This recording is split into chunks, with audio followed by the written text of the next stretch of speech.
झारखंड मुक्ति मोर्चा ने अपने आप को बिहार चुनाव से दूर कर लिया है क्योंकि महागठबंधन में उन्हें जगह नहीं मिली है। और कल आपने सुना होगा कि झारखंड मुक्ति मोर्चा के कई नेताओं ने इसको लेकर अपना बयान दिया और ये कहा गया कि आने वाले समय में आरजेडी और कांग्रेस, जो कि महागठबंधन का हिस्सा है, उन्हें परिणाम भुगतने होंगे। क्या परिणाम होगा, किस तरह से चीज़ों को देखा जा रहा है, ये समझने का प्रयास करेंगे। हमारे साथ झारखंड मुक्ति मोर्चा के केंद्रीय प्रवक्ता मनोज पांडे हैं।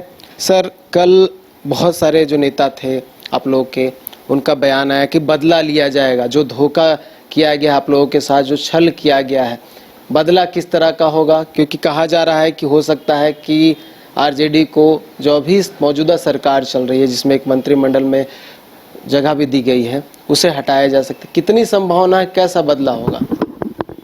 देखिए, अभी मुझे तो उसकी जानकारी नहीं है। बदला होगा, प्रतिशोध होगा, ऐसी बात नहीं है। लेकिन जो राजनीतिक क्रियाकलाप देखने को मिला बिहार में, जो अपमानित करने का काम झारखंड मुक्ति मोर्चा को किया गया और राजनीतिक धूर्तता की गई हम लोगों के साथ, तो निश्चित रूप से इसमें गठबंधन में गांठ पड़ेगी। और हम बिहार में गठबंधन में नहीं हैं और झारखंड में गठबंधन की सरकार चलेगी, ये भी अब समीक्षा का विषय हो गया। तो चुनाव के बाद पार्टी इस पर निर्णय लेगी, समीक्षा होगी पार्टी के अंदर, तत्पश्चात हमारे नेता माननीय हेमंत जी निर्णय लेंगे। तो अभी इन चीज़ों को समय पर छोड़ देना उचित होगा। जैसी परिस्थितियां होंगी वैसा फैसला करेगा। आप लोग तो कांग्रेस को भी जिम्मेवार ठहरा रहे हैं। देखिए, चूँकि कांग्रेस का स्टेक हमसे ज़्यादा था बिहार में, वो एक राष्ट्रीय पार्टी है, बड़ी पार्टी है, उन्हें भी इंटरवेन करना चाहिए था, उन्हें मध्यस्थता करनी चाहिए था, उनको बातें रखनी चाहिए थी हम लोगों के पक्ष में, लेकिन वो मौन धारण किए रहे और हमारे पक्ष में किसी तरह की बातें नहीं की गई कांग्रेस पार्टी की तरफ से भी। तो कहीं ना कहीं वो भी दोषी है। कहा गया कि आप लोगों को अटका के रखा गया। जब 7 तारीख को बैठक हुई यहाँ से, जब महासचिव विनोद पांडे गए, सदस्य और मंत्री सुधीर कुमार सोनू गए, उसके बाद जो है लगभग 13 से 14 दिन बीत गए, लेकिन स्थिति जो है वो क्लियर नहीं करके रखा गया, फंसा के रखा गया। देखिए, बिल्कुल असमंजस की स्थिति, भ्रम की स्थिति पैदा की गई। बातचीत तो सकारात्मक थी, हमें उम्मीद था हमें सीटें मिलेंगी, हमारे जनाधार के अनुरूप मिलेंगी, परंतु वैसा नहीं हुआ। तो इसलिए राजनीतिक विश्वासघात की बात हो रही है। ऐसा हम लोगों ने कभी नहीं सोचा था और हम लोगों ने अपने घटक दलों के साथियों को तवज्जो दिया है, सम्मान दिया है, सीटें दी हैं, मंत्री पद दिया है, तमाम कुछ दिया है, तो फिर हमें उपेक्षित क्यों रखा गया? ये बहुत बड़ा प्रश्न है। इस प्रश्न का जवाब तो देना ही होगा आरजेडी और कांग्रेस को। सीटों की आप लोगों ने घोषणा की थी, उस पर उम्मीदवार क्यों नहीं उतारे? आप लोग तो महागठबंधन से अलग हो गए थे और प्रेस कॉन्फ्रेंस करके बता दिया गया था। देखिए, मैंने बताया कि असमंजस की स्थिति, चूंकि बात उस समय भी चल रही थी, बता रहा हूँ, उम्मीदवार उतारने का कोई बहुत शौक नहीं था। हमें भारी मन से ये घोषणा करनी पड़ी थी। हम नहीं चाहते थे कि किसी भी हालत में गठबंधन टूटे, इसलिए हम लोगों ने उम्मीदवार की घोषणा रोक दी थी और हमें ये खबर, ये संकेत दिया गया कि सीटें आपको दी जाएंगी, आप सब्र रखें, थोड़ा इंतज़ार करें। और इंतज़ार करते करते मामला यहाँ तक पहुँचा।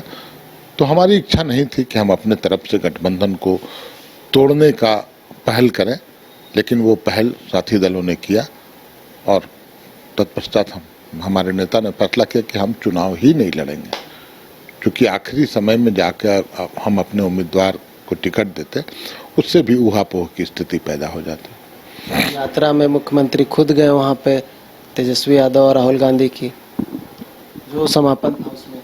देखिए, माननीय हेमंत जी सभी को साथ लेकर चलने में विश्वास करते हैं और इसलिए ही आपने देखा होगा जब आरजेडी का एक विधायक जीता था, उस वक्त भी हम लोगों ने कैबिनेट मिनिस्टर बनाया था। उन्हें सम्मान देने में हम पीछे नहीं हटते हैं। वहाँ से न्योता आया था, बुलाया गया था, अनुरोध हुआ था, हमारे नेता गए, उस कार्यक्रम में शिरकत किया। और आज सांप्रदायिक ताकतों से लड़ने में अगर कोई अव्वल एक नंबर में कोई आदमी होगा, कोई नेता होगा तो वो हमारे हेमंत सोरेन है। ये कहा जा रहा है कि सासाराम के जो प्रत्याशी हैं आरजेडी के सत्येंद्र शाह, जिनकी गिरफ्तारी हुई है, झारखंड पुलिस ने गिरफ्तार किया है, कहा जा रहा है बदले की कार्रवाई है 20 साल बाद इस तरह की कार्रवाई। नहीं है, कहाँ से बिना सिर पैर की बातें लोग करते हैं। पुलिस तो अपना काम करती है ना, न्यायालय से वारंट होगा, और कोई भी वारंट का तामीला कोई भी जानकार आदमी जानता है कि अगर आप कहीं नॉमिनेशन कर रहे हैं और आप पर कोई वारंट है, उसका भी आपको डिक्लेरेशन देना होगा।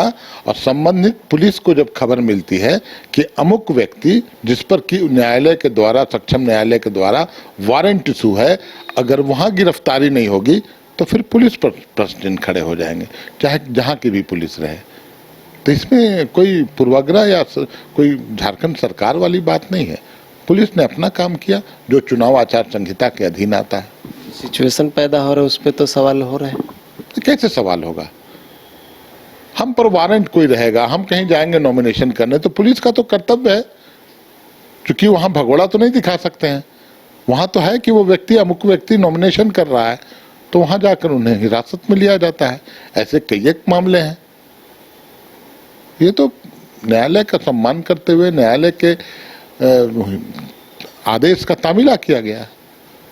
बीजेपी कह रही है कि झारखंड मुक्ति मोर्चा ने पहले धमकी दी बहुत बार, अब जब क्लियर हो गया तब तो कोई बड़ा बम फोड़ देना चाहिए था। बम फूटेगा या फिर ऐसे ही रहेगा? बीजेपी थोड़ी डिक्टेट करेगी हमारी पार्टी को। हमारी पार्टी, हमारे नेता चलाते हैं, माननीय हेमंत जी। हमारी रणनीति वो तय करेंगे, कब क्या कुछ करना है वो पार्टी और पार्टी के नेता तय करेंगे। परिणाम का वेट करेंगे, उससे पहले बैठक? देखिए, कुछ भी हो सकता है। जब मैंने बोला कि हमारे पार्टी के नेता माननीय हेमंत जी अब सब चीज तय करेंगे, तो अब इंतजार कीजिए उनके निर्णय का। कब बैठक? कभी भी बैठक हो सकती है। चुनाव बाद की ही बातें सामने आ रही हैं। चुनाव परिणाम के बाद हम लोग समीक्षा करेंगे। देखिए, चुनाव तक झारखंड मुक्ति मोर्चा वेट करेगी, चुनाव परिणाम तक वेट करेगी कि परिणाम क्या कुछ होता है, और उसके बाद समीक्षात्मक बैठक आयोजित की जाएगी और उसमें झारखंड मुक्ति मोर्चा के तमाम जो नेता हैं वो सम्मिलित रहेंगे, और उसके बाद कोई बड़ा निर्णय हो सकता है। देखने वाली बात होगी कि वो बड़ा निर्णय क्या होगा। न्यूज़ बाइस्कोप के लिए कैमरा पर्सन नूतन के साथ नीरज कुमार, रांची। अरे कहाँ चले सुबह सुबह? अरे चिंटू इंजीनियर, घर बन रहा है ना, टीएमटी रिबार लेना है। कौन सा? कोई भी सस्ता वाला। और नया फोन? हाँ। ये कैसे लिया? ये स्टोरेज, कैमरा, डिस्प्ले सब चेक करके लिया है। अच्छा, तो फोन के लिए इतना रिसर्च और घर के लिए? मतलब टाटा स्टील आशियाना पे रिसर्च करोगे तभी पता चलेगा कि टाटा टिस्कॉन 550 SD में है बेहतर ताकत और लचक, जो आपके घर को दे सुरक्षा के साथ सेविंग्स भी। क्या हुआ? पहले रिसर्च करनी है ना। टाटा टिस्कॉन 550 SD, समझदार बने, बेहतर चुने। शहर की भीड़ से बोर हो गए हो? तो चलिए आज नए वाइब में आपको लेके चलते हैं, जिसका नाम है वैदिक विलेज। एम्स पटना से 10 मिनट की दूरी पर नौबतपुर में स्थित ये सोसाइटी सिर्फ आपके लिए है। यहाँ पे मेन रोड 30 फीट की है, रिंग रोड 24 फीट की है और ब्रांच रोड 20 फीट की है। यहाँ मिलेगा आपको स्विमिंग पूल, जॉगिंग ट्रैक, मंदिर और 24/7 सिक्योरिटी कैमरा जैसी बेसिक एमिनिटीज। शांति और सुकून से भरा प्लॉट चाहिए तो सोचना बंद करो, अभी कॉल करो नीचे दिए हुए नंबर पे।